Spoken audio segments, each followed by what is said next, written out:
Hello and welcome to the Single Malt Review, where Patrick Newton from Waiheke Whisky is joining us for a quick interview. Hello, Patrick. Hey Tim, glad to be here. No, thank you very much for your time today. Is it Patrick? Is it Paddy, Pat? Well, I never used to be called Paddy until I started working here, and then suddenly everybody's calling me Paddy. Oh, I've So never. wine in the wine world, I'm Pat. Whiskey world, I'm Paddy. If I'm in trouble at home, it's Patrick. Oh, versatile then. You never like to. I never like to assume someone's Patrick nouns in case you don't know. Especially when you sound slightly English, you can get into trouble fast. But anyway, I Ex- shan't. I shan't worry. So you are from Waiheke Whisky, and you are. It says on the website you're the stillman, but no one's ever just a stillman. What's your real no, job? so I look after everything from ordering the grain right through to getting it in bottle. And then obviously tastings, doing this media sort of thing. But that's involving everything. So I do all of the brewing, distilling, blending. I would say 90% of the barrel work, but I've just started to get Mike from Pocono in to fix barrels for the next 2 or 3 months because we're going into we are in 7 days a week production. But apart from that, I pretty much handle everything myself. Right. Okay. So just a few odd jobs. Then Yes. that sounds exhausting 7 days a week, but I assume that's where the passion lies. So Yes. it makes it easier. So I wanted to cover a few things quickly here. Firstly, just sort of the inception, the early history of Waiheke Whisky for people who don't know. How did it come together? We're going way back to 2010, where Mark Izzard, the owner of Waiheke Whisky, was basically sitting around with a couple of mates drinking, and they thought, "Oh, what can we do? We're a little bit bored. Let's have a go at distilling." So one of the guys was Richard, who owns Waiheke Honey, and obviously had a lot of honey there. So we thought, "Oh, let's make mead, and then we'll distill that." And then they thought, "Oh, let's try something else," and eventually got to making single malt. And then this little hobby went a little bit too far, and another guy came in, Eric, and he designed the still. I don't. You must have seen it, the old geodesic ball. I've got a That little model of it actually when they came down for the expo in Christchurch. It's Yeah. fascinating. So that was built. Gosh, when was it? It must have been around 2011 or 2012. Made from copper triangles, which were riveted together, then welded. It was powered by five. Just trying to think. I think it was five 2.5 kilowatt hot water elements, and that's what we use basically for the next 5 or 6 years. In 2014, Waiheke Whisky moved into the Mudbrick Winery where I was working at as a winemaker, as a lease. They didn't really do much for the first year. That was in 2014. And then in the start of 2015, they asked if I could start making it for them. And from there, basically, I started making the whiskey outside of vintage time. So obviously, I'm busy making wine from say February through to May, and then outside that, it was making whiskey. A couple of years later, we ended up building a new still, a wash still. Everything went through that little 900 litre geodesic copper still, which was great, but I used to have to clean it a lot, just because going between wash and spirit, you didn't really want to do that too much because the wash still was basically filthy. I know, yeah. Uh, I run a 30-liter still myself on the extreme occasion when I can be bothered because yeah, taking it apart and cleaning the gunk out from the wash does really gets on top of you it's a after a fashion.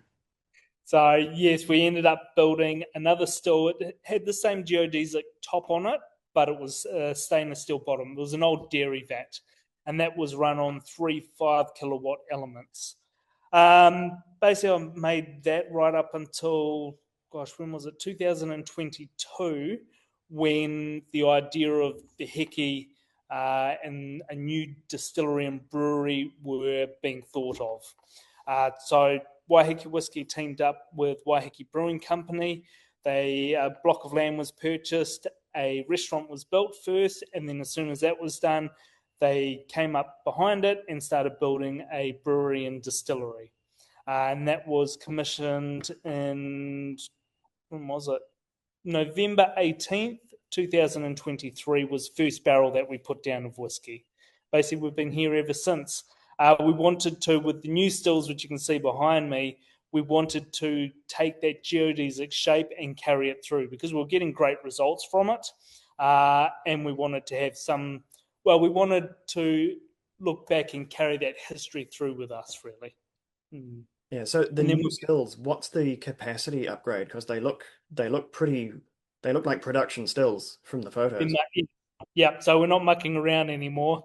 The previous stills, I mean, we didn't actually change the volumes too much of what we were doing. So our old wash still, our old wash still was 2,000 liters, and new wash still is 2,500 liters. Our spirit still, the old one was 900. This one's more like 1,800. So we could technically do two washes to one spirit distillation. Uh, but yes, big. I'm going from being able to produce one barrel probably on average every week at the old distillery or the old stills to we're making over a barrel and a half a day, basically. That's And that was that's due pretty to major. that, Yeah. yeah, that was more to do with the power of the actual stills. So we're running three boilers, steam generators on the new stills. The old one was hot water elements. So the difference in timing was for a wash distillation. The old still, it took 2.5 days to complete it from turning it on to turning it off. For this one, I turned them on at, gosh, what time? Would have been at about 8 o'clock it got turned on, and I've turned it off at about 3. Well, So I've ran, that sounds night and day in terms of making something feasible. Yeah. So absolutely. what I wanted to talk about is your raw materials because there's two halves of any distillery, and that's it's wood and its materials. But we have we're so well positioned for the raw materials, if not the wood, in New Zealand. Who do you go for in terms of your grain and I suppose your peat as well? Yep. So all of that is purchased through Gladfield. We decided right from the start that we wanted to make Waiheke Whisky as New Zealand as possible. So we teamed up with Doug and Gabby down there. When we first tried peat, we were only able to get lightly peated malt.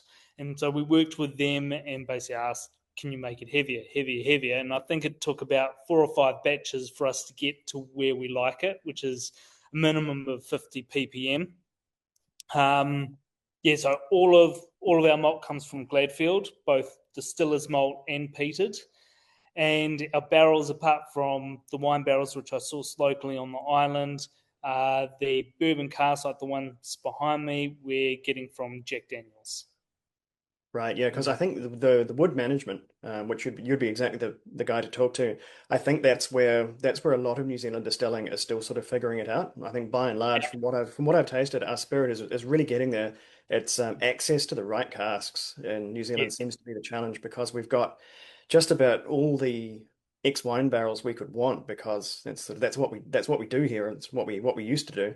But you can't live on wine barrels alone. no, That fresh bourbon and that refill bourbon particularly is such a vital sort of ingredient in making consistent spirit. You can make a phenomenal whiskey out of a wine cask every sort of 5 casks, but it's mhm, always a bit. There's always you know much more as a barrel man and a winemaker as well. You probably have one of the most intricate understandings of how those yes, communicate. But just as a taster, um, a a fully wine cask matured whiskey will come along, and sometimes it's just superlative, and mhm, sometimes it's like, oh, this took on way too much tannin, or this is just being absolutely bulldozed by whatever used to be in here, or this yeah. cask was just a bit over it, and it's it hasn't really imparted much at all. It just seems to be a bit of a roulette.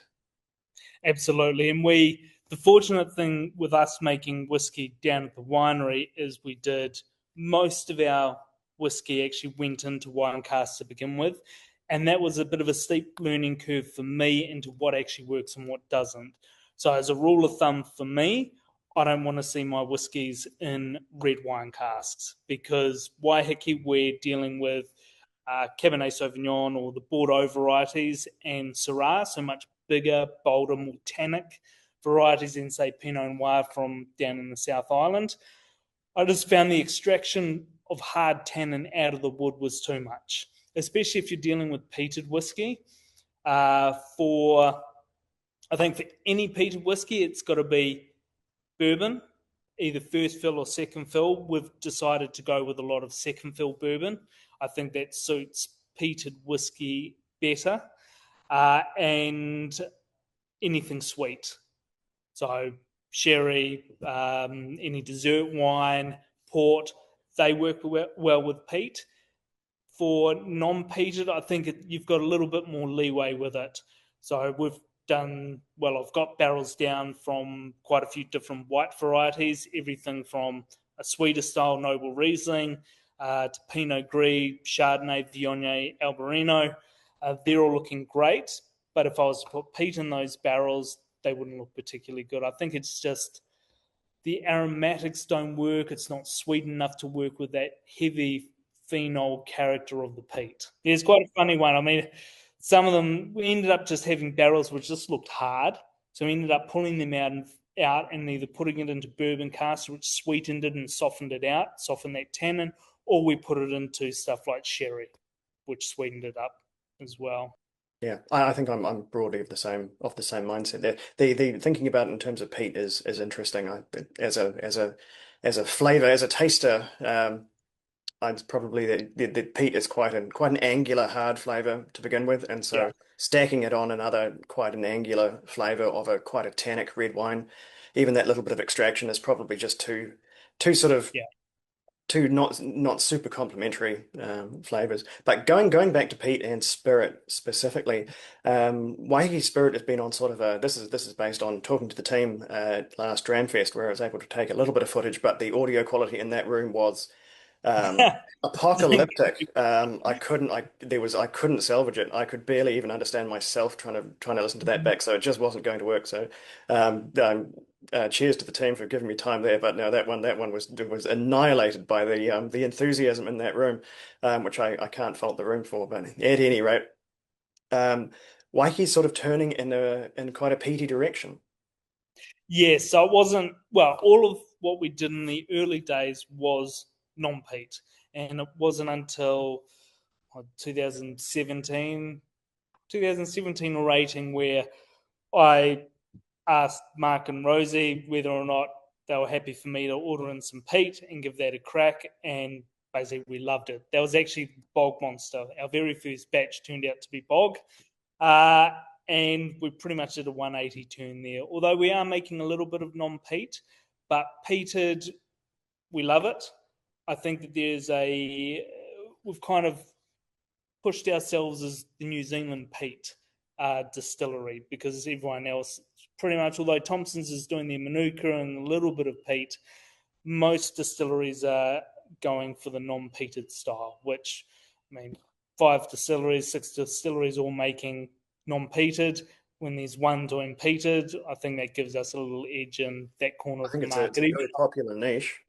If you look at the popularity of Isla distilleries versus the mainland, they doesn't matter who you are, you've got an edge. Just the fact that you can put Isla single malt on your label. You don't even have to be making peated whiskey necessarily. It's such a draw, such a fashionable place to be. So yeah, I think New Zealand peated whiskey could have something seriously behind it. And based on what we've tasted, I think myself and Dave would agree. We try not to play favourites with New Zealand distillers. Because that would be mean. It's such a nascent industry, but yeah, Yeah, Waiheke is really never disappointed in terms of peated offerings. no good. Are you still 100% that Southland New Zealand peat, or have you broadened your peated offerings? No, we're still keeping with 100% Gladfield. So I've just, as I said, we're pushing into a 7 day a week production for the next 2 or 3 months, and all of it is Gladfield malt. Okay, I and think so this one, Dave was interested in this particularly. He couldn't get out of work today, so never mind. You just got me. Um, a lot of things about making whiskey in New Zealand are way harder than doing it in Europe or Scotland. We're that much further away from everything. Casks have to come just bonkers distance over here. Everything's expensive. Shipping everything else is its own nightmare. But the one positive is that you can be a lot more creative because the market is just about unregulated. Um, Yes, so which is long as you comply fantastic. with as long as you tick the boxes of selling booze, then you can pretty much go nuts and you can still call it whiskey. So, have you done or have you got any plans for any experimental grains or wood types? Not grains. We're going to keep it as barley, and just having peated barley or non-peated. That's basically where we are. I don't really want to change that, and we're toying with the idea potentially of doing our own. I would love to be able to do some Hauraki peat rather than Southland peat, but logistics of it to cart peat from Hamilton all the way down to Dunsandel in Christchurch is a bit of a big ask, but that's not to say it's off the cards. In terms of our oak, I mean, absolutely. I do, if I'm doing wine cask fills, I'm always doing it wet. So, one of the benefits of still being a winemaker, so I'm still consulting to Mudbrick and a couple of other clients on Waiheke. So, I know exactly when different casks are being emptied, and I will basically say, all right, guys, this is a work program down at the winery.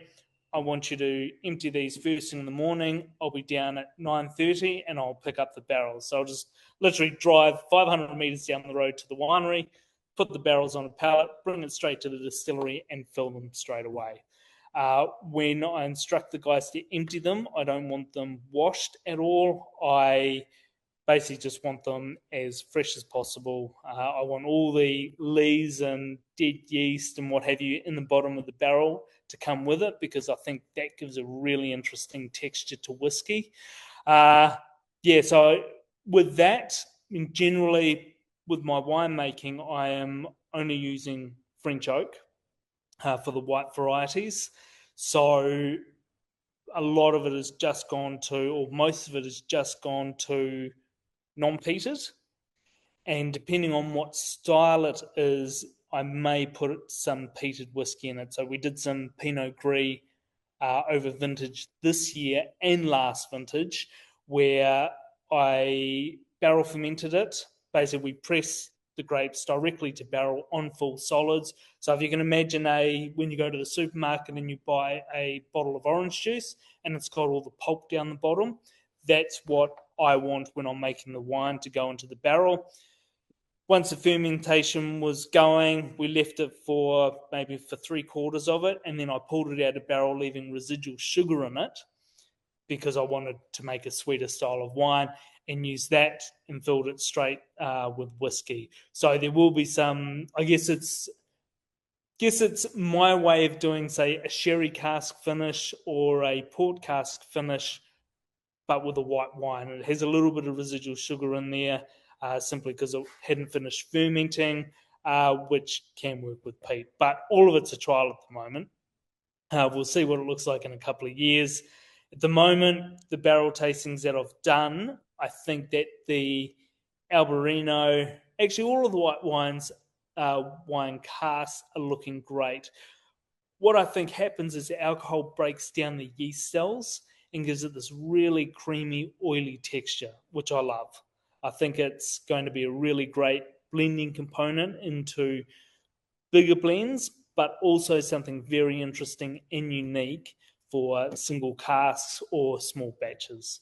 Hmm. Yeah, that sounds pretty wild. Actually, that Pinot Gris sounds like something I really want to taste now. Yeah.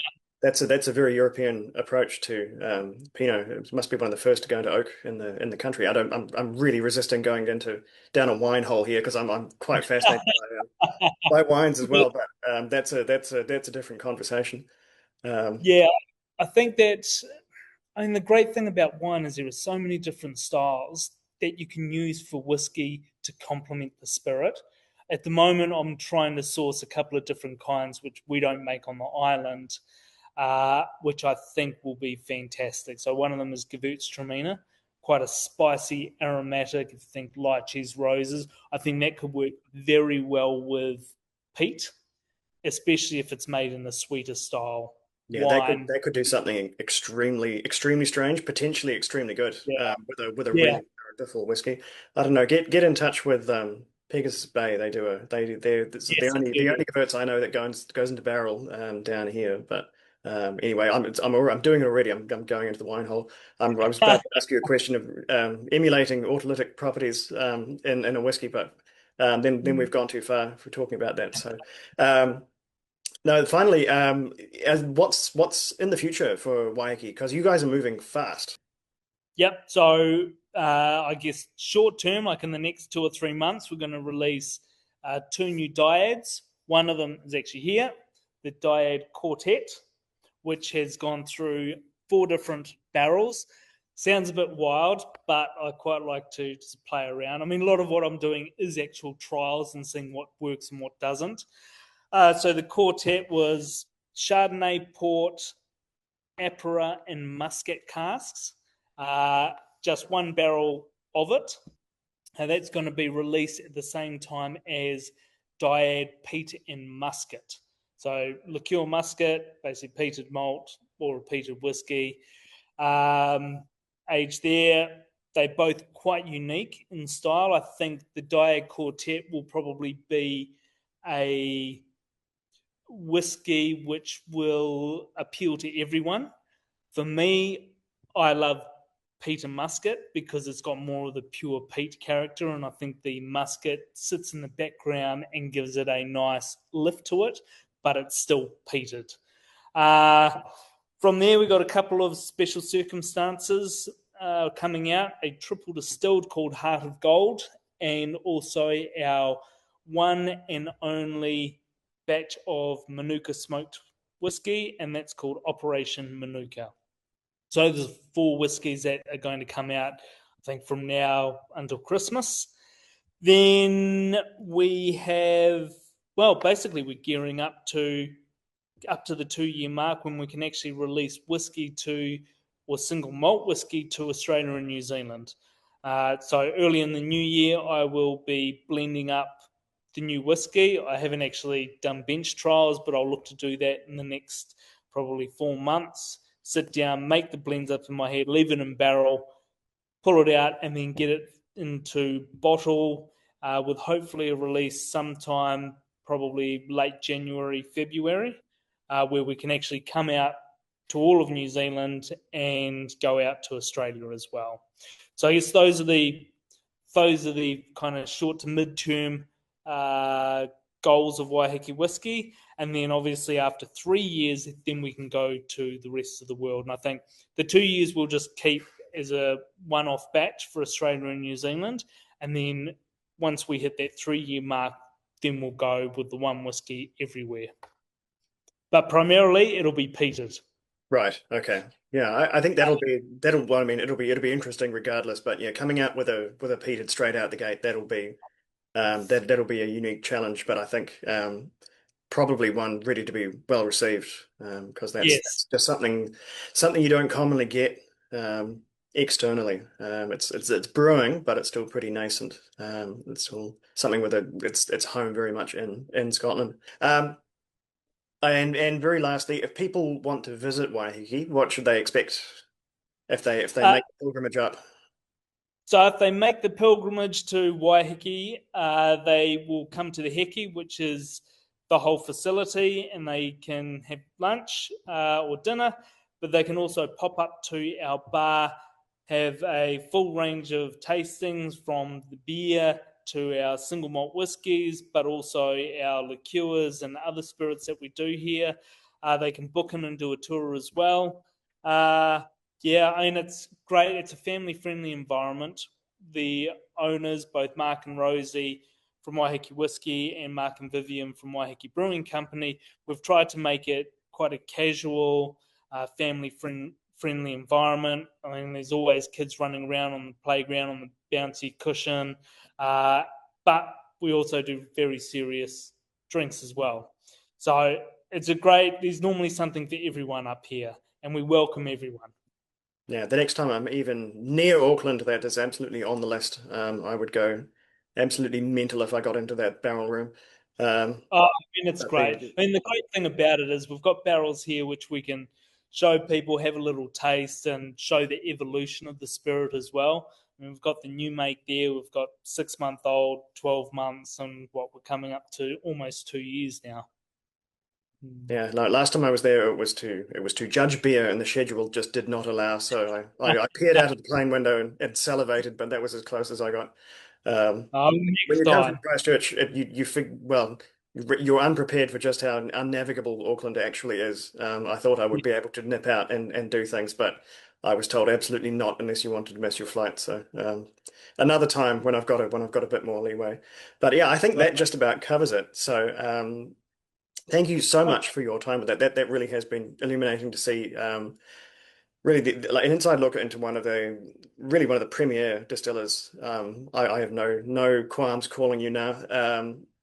At Waiheke Whisky, there's someone has to take the slot. Of course, it comes with a lot of pressure, but I'm very comfortable calling Waiheke one of our foremost distillers in the nascent industry of Kiwi whiskey.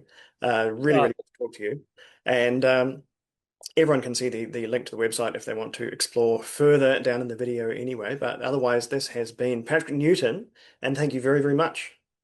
thank you, I Tim. I hope mean, this it's isn't the been last time we will great. see you on the channel. In fact, there are some samples on the way for us, which I haven't quite got here, but myself and Dave will be cracking into and talking about in much more depth in the coming Oh, great. days. I'll try and get those. I'll try and compress all this so that it comes up in a more cogent time frame. So people won't probably be listening to this for another couple of weeks, but then I'll have our tasting videos ready to have reasonably soon after I get this one produced. So it'll Oh, it'll all great. make sense then. I'm very interested to hear what you guys have to say. I mean, it's always great to hear feedback about the whiskies because, I mean, I live on an island and I don't see a lot of people. I mean, people are coming through and tasting, but I'm kind of stuck out the back making it. So it's great to hear people's opinions. And, I think the feedback is great because, and especially like a Dram Fest where people say, oh, I might like this style or that.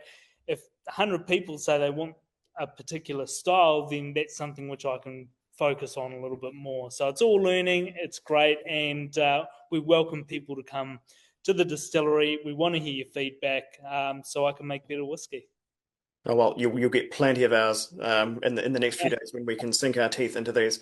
We'll have to find a weekend where we can really dive in. But no, I can say in no uncertain terms we are extremely looking forward to whatever is in the way. Yeah, something new from Waiheke is always exceptional. So that is do not miss it when that video comes around. Otherwise, you've watched all this for nothing. No Yes. actual whiskey except for whatever we're both drinking. I'm not even drinking Waiheke. I'm cheating. So what have you got there? Just in case I know people are wondering what's in the glass. Oh, so I've been drinking. I started on the Quartet and then I changed over to peated musket, which is I don't. We only got the labels yesterday, so we've already started labeling up because we want to get it out as quickly as possible. Um, yeah, so I was basically checking the two and having a look and see what they look like. Oh, perfect. Quality control, multitasking. Exactly. Uh, that's Exactly. what we're about. Okay, I'll let you go. Thank you very much. That has been My Patrick pleasure. Newton, Stillman Plus at Waiheke Whisky. And yeah, I'll hope to find a reason to be in touch soon. And sooner or later, I will turn up, and I'll might even remember to let you know I'm coming. But we'll get Yeah, the good camera out and have a proper fossick in the distillery. That would be wonderful. So anyway, I'll see you sooner or later. Thank you very much. sounds good. Thanks, Tom.